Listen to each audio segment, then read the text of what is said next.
انہوں نے کہا جی بخاری مسلم میں حدیث ہے کہ جو فاتحہ نہیں پڑھتا اس کی نماز ہی نہیں ہے، تو نماز جنازہ ایک نماز ہے، یہ کیسے ہو سکتا ہے اس میں فاتحہ نہ ہو؟ ان کا سر بخاری میں سے میں بھی آپ کو نکال دیتا ہوں کہ عبداللہ بن عباس رضی اللہ تعالیٰ عنہ نے جنازے کے دوران اونچی آواز سے سورہ فاتحہ پڑھی اور فرمایا یہ میں نے اس لیے پڑھی ہے تاکہ تمہیں تعلیم دوں کہ نبی علیہ السلام کی یہ سنت ہے، آپ کا یہ طریقہ ہے سورہ فاتحہ پڑھنا۔ ترک رفع الیدین پہ پھر بھی ضعیف حدیثیں ہیں، اس پہ تو ان کے پلے کچھ بھی نہیں ہے۔ آندہ سے رفع الیدین پہ مسئلہ نہ شروع کیا کریں، جنازے میں سورہ فاتحہ مسئلہ شروع کر دیا کریں۔ بسم اللہ الرحمن الرحیم۔ السلام علیکم دوستو، کیا یہ کھلا تضاد نہیں ہے؟ مرزا جہلمی کہہ رہا ہے کہ نماز جنازہ فاتحہ کے بغیر ہوگی نہیں، اور یہ دلیل دے رہا ہے کہ عبداللہ بن عباس رضی اللہ تعالیٰ عنہما کہتے تھے کہ یہ سنت ہے۔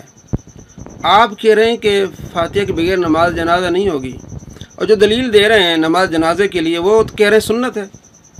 آپ فرض کہہ رہے ہیں اور صحابی سنت کہہ رہا ہے، یہ تو کھلا تضاد ہو گیا، یہ تو آپ کی مخالف ہو گئی بات۔ اور آگے جس نے بات کی کہ آپ صلی اللہ تعالیٰ علیہ وآلہ وسلم کی سنت ہے، نہیں جی، آئیے محدثین کیا کہتے ہیں، اور اس کے بعد میں بتاؤں گا کہ احناف کے دلائل کیا ہیں، احناف سورہ فاتحہ کیوں نہیں پڑھتے، ان کے دلائل کیا ہیں، اور سورہ فاتحہ والی حدیث کو اور دوسری احادیث کو کس طرح تطبیق دیتے ہیں۔ سب سے پہلے حضرت عبداللہ بن عباس رضی اللہ تعالیٰ عنہما نے فرمایا کہ میں تمہیں بتاتا ہوں کہ یہ سنت ہے، اور انہوں نے سنت کہا اور یہ کہہ رہے ہیں فرض ہے، سورہ فاتحہ کے بغیر نماز نہیں ہوگی، تو ان کی دلیل نہ بنی۔ حضرت عبداللہ بن عباس رضی اللہ تعالیٰ عنہما کی جو حدیث لیتے ہیں یہ ان کی مخالف ہے، وہ اس کو فرض نہیں سمجھتے۔ دوسری بات، وہ فرض نہیں سمجھتے، اس کی دلیل کیا ہے؟ ابن حجر عسقلانی رحمۃ اللہ علیہ اس کی وضاحت کرتے ہیں فتح الباری جلد نمبر 3 صفحہ نمبر 376 پر کہ آپ نے جب نماز جنازہ سکھائی تو آپ نے فرمایا کہ نماز جنازہ میں حمد ہے، ثنا ہے، درود پاک ہے، اور میت کے لیے استغفار ہے، دعا ہے، اس میں رکوع ہے اور نہ اس میں سجدہ ہے۔ تو آپ رضی اللہ تعالیٰ عنہ نے جب یہ نماز پڑھائی اس میں سورہ فاتحہ پڑھی تو بطور دعا پڑھی ہے یا بطور ثنا پڑھی ہے۔ ابن حجر عسقلانی لکھتے ہیں انہا سنت، ان کا معنی یہ ہے کہ آپ نے جو پڑھا ہے یہ سنت کیا، یہ دعا ہے، مطلب دعا مانگنا سنت ہے۔ آپ نے یہ نہیں لکھا کہ سنت رسول ہے۔ آگے دیکھیے، اگر یہ سنت ہوتی آپ صلی اللہ تعالیٰ علیہ وآلہ وسلم کی تو کیا اتنی پیاری سنت صحابہ کو معلوم نہیں تھی، تابعین کو معلوم نہیں تھی؟ وہ پوچھ رہے ہیں کہ آپ نے سورہ فاتحہ پڑھی ہے، یہ پوچھنا دلالت کرتا ہے کہ اس وقت صحابہ کرام علیہ رضوان نماز جنازے میں سورہ فاتحہ نہیں پڑھتے تھے، یہ صرف ابن عباس رضی اللہ تعالیٰ عنہما نے پڑھی اور ان سے پوچھا گیا تو انہوں نے کہا یہ سنت ہے، یعنی ایک طریقہ ہے۔ ابن عباس رضی اللہ تعالیٰ عنہما بعض اوقات اپنے معاملات کو سنت کہا کرتے تھے۔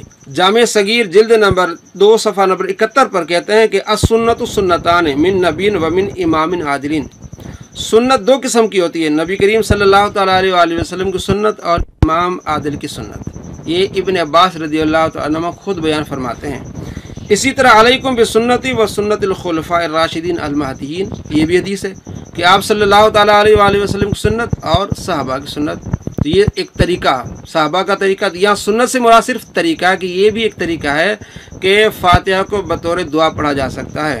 آپ صلی اللہ تعالیٰ علیہ وآلہ وسلم کے صحابہ نے اس لفظ کو استعمال کیا صرف طریقے پر، مثلا سنت پر بھی۔ صحیح مسلم میں حدیث ہے کہ آپ صلی اللہ تعالیٰ علیہ وآلہ وسلم نے شراب پینے والے کو 40 کوڑے مارے، حضرت ابوبکر صدیق رضی اللہ تعالیٰ نے بھی 40 کوڑے مروائے، حضرت عمر فاروق رضی اللہ تعالیٰ نے 80 کوڑے اسے مارے، فرمایا یہ سب سنت ہیں۔